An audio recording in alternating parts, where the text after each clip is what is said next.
Olá pessoal, meu nome é Tiziane Figueiredo, eu sou advogada especialista em agronegócio e hoje nós vamos tecer aqui breves comentários à Lei do Agro, que veio aí da nossa querida MP do Agro. A MP do Agro foi uma das legislações mais esperadas para o setor do crédito do agronegócio.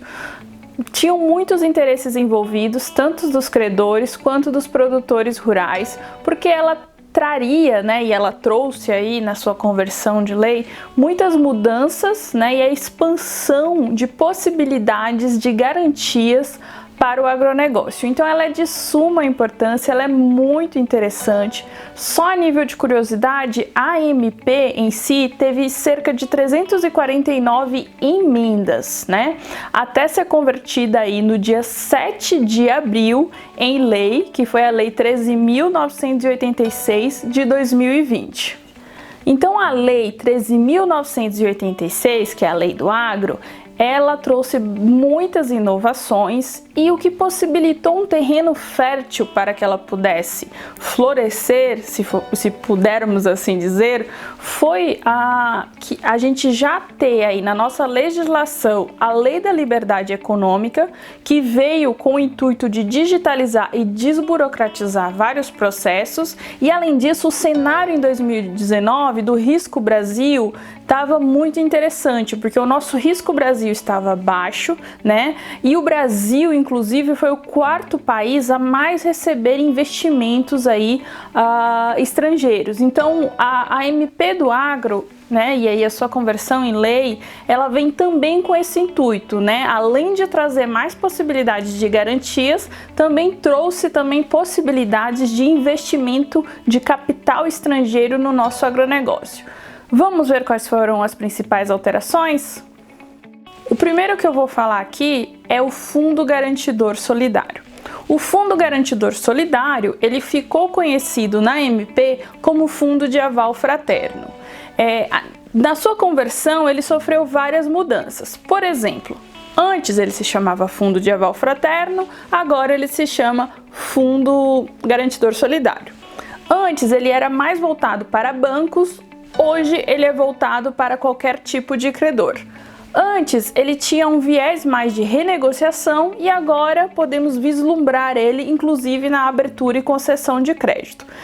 Esse Fundo Garantidor Solidário, ele é bem interessante porque não vou entrar nos pormenores, mas como eu já citei aí em várias palestras e webinars que eu fiz durante esse período, eu vislumbro muito este instituto para, por exemplo, dois players aí do agronegócio. O primeiro é o pool de compras, que é um grupo de produtores ou produtoras rurais que se juntam para adquirir insumos agropecuários, podemos dizer aí com descontos e vantagens competitivas.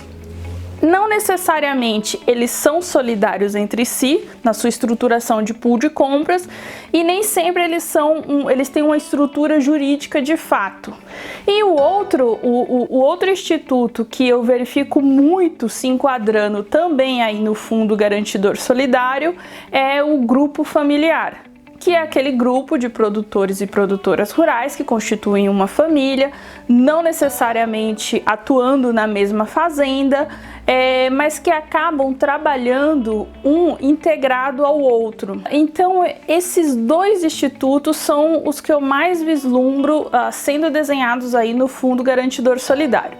O interessante é que a gente ainda tem muita questão em aberta de como vai se operacionalizar o Fundo Garantidor Solidário de fato, na prática.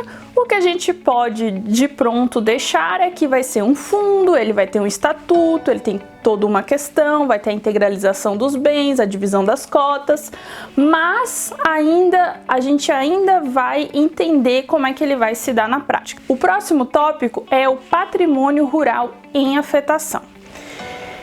É muito interessante esse instituto porque a gente pega ele emprestado aí das incorporadoras que já possuíam patrimônio em afetação e traz para o agronegócio. Se a gente pudesse resumir, o patrimônio rural em afetação nada mais é do que a possibilidade de se individualizar um determinado patrimônio, né? Na verdade, um determinado imóvel aí. Vou dar um exemplo bem prático. Vamos dizer que o produtor ou produtora rural tem 100 hectares, uma fazenda de 100 hectares, e ele quer constituir uma garantia em apenas 50% desse imóvel. Em geral, alguns credores não aceitam a parte ideal, ou eles não aceitariam, por exemplo, ficar com os outros 50%, se a primeira porcentagem já tivesse em garantia, porque ia ficar em segundo grau de preferência. Quem trabalha aí já no setor está habituado com esses conceitos que eu estou trazendo. Com esse instituto, o que vai acontecer? O produtor e produtora rural, né, seguindo a determinada burocracia que a gente pode discutir em outra oportunidade, vai constituir aí o patrimônio rural em afetação, vamos colocar assim entre aspas, pré-individualizar esse imóvel, não vai haver o desmembramento de fato nesse ato, e ele vai poder dar em garantia, através de títulos específicos, para o credor apenas aquela parte ideal. De interessante para o credor é que o patrimônio rural em afetação, ele não vai para a recuperação judicial, o que é interessante, e a execução, né, do patrimônio rural em afetação, ela ocorre de forma extrajudicial. É interessante citar que o patrimônio rural em afetação só pode ser constituído pelo proprietário do imóvel rural, e ele só pode ser constituído em imóveis que não possuam ônus reais, né? Então, se já tiver hipoteca, se já tiver alienação fiduciária naquele imóvel, primeiro tem que desonerar o bem para depois constituir o patrimônio rural em afetação. O próximo instituto aqui é a cédula imobiliária rural. A cédula imobiliária rural, ela é um título de crédito que representa uma obrigação de pagamento. Mais ou menos como já é a nossa CPR financeira, mas só a nível de vocês terem um entendimento aí mais facilitado. Ela pode ser constituída sob o patrimônio rural em afetação. Então ela também só pode ser constituída aí pelo proprietário ou proprietária do imóvel rural. A cédula imobiliária rural, ela poderá ser garantida por instituições financeiras e seguradoras, o que é um diferencial aí, e é muito interessante porque pode trazer uma mitigação de risco maior para o credor e pode ser um atrativo maior aí para facilitar e talvez até, em determinados casos, deixar o crédito mais barato. Outro ponto aí interessante é que, como ela é constituída aí pelo patrimônio rural em afetação, ela segue as mesmas questões que eu citei lá, né? Ela não entra na recuperação judicial e a sua execução é extrajudicial. O próximo instituto, que eu vou falar brevemente, né? A gente poderia passar horas e horas só discutindo as alterações aí da nossa querida cédula de produto rural, mas eu vou citar pelo menos aqui 4 questões super importantes. É o que? A nossa CPR, né, a nossa querida CPR aí da Lei de 94, ela sofreu várias alterações, e quais são as principais aqui, né? Então, uma das principais é que a CPR agora, ela pode ser emitida, né, pode ter como objeto os produtos oriundos da primeira industrialização. Tanto os produtos agropecuários como os subprodutos, né, como os produtos processados, aí vamos colocar assim, vão poder ser objeto da CPR. Então, a soja, o farelo da soja, o milho, o etanol de milho, então a gente vai ter mais possibilidades de garantias. Esse é o aumento de garantias que essa alteração trouxe, o que é muito interessante, e aí vai depender de cada player, de cada interesse, né, nos negócios, para estruturar operações com esse tipo de garantia, né, na verdade com esse tipo aí de commodity. Outra alteração muito interessante foi que, além de todas as garantias já permitidas em direitos, hipoteca, alienação fiduciária, o próprio penhor aí de grãos, enfim, a cédula de produto rural também vai poder ter tanto o patrimônio rural em afetação quanto o fundo garantidor solidário. O que é interessante, vai ser um reforço aí de garantia, mas sempre tomando cuidado para não dar excesso de garantias, que vocês já sabem aí que não é adequado. Então, a outra questão também que isso traz é o que? Mitiga risco e possivelmente facilita a concessão de crédito.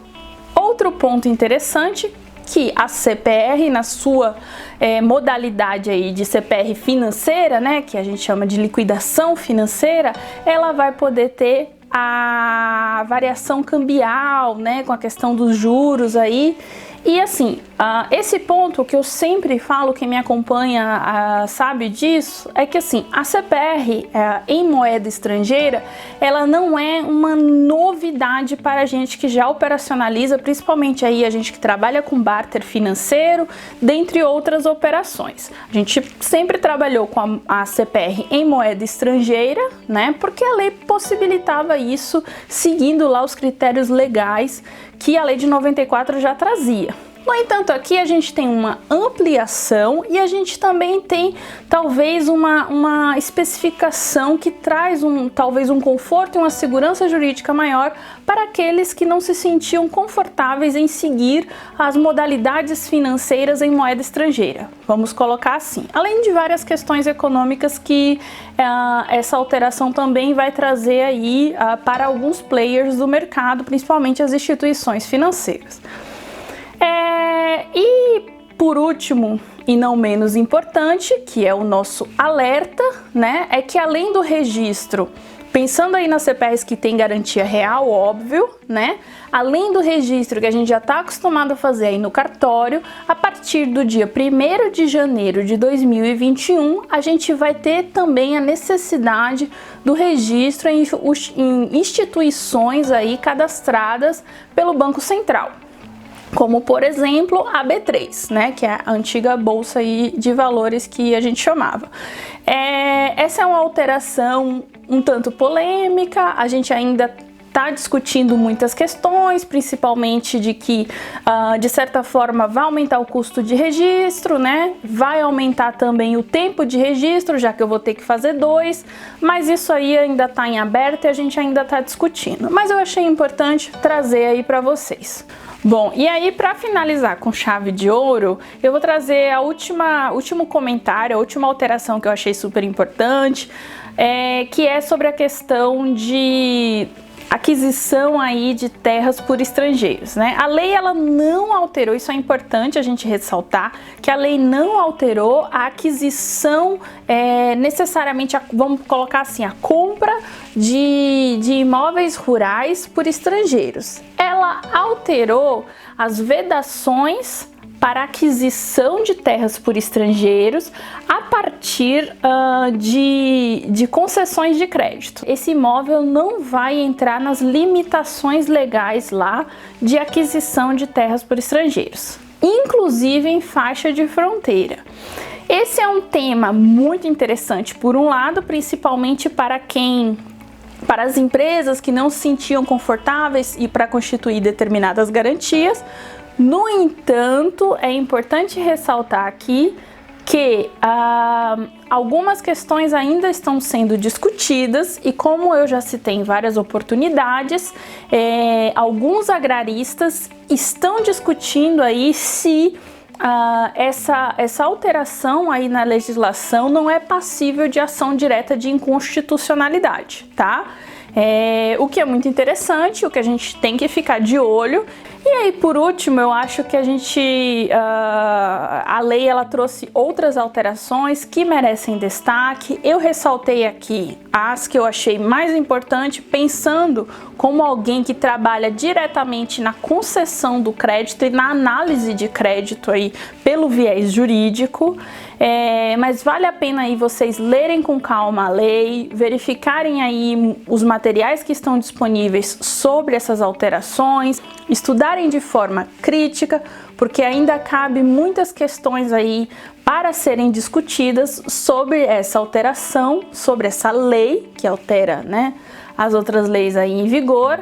Então, era mais ou menos isso que eu queria trazer para vocês. Espero que vocês tenham gostado, foi rapidinho, mas só pra gente não deixar passar em branco aí essa entrada em vigor de uma lei tão importante que está trazendo uma revolução, vamos colocar assim, na concessão de crédito do agronegócio. Então é isso, um abraço e até a próxima!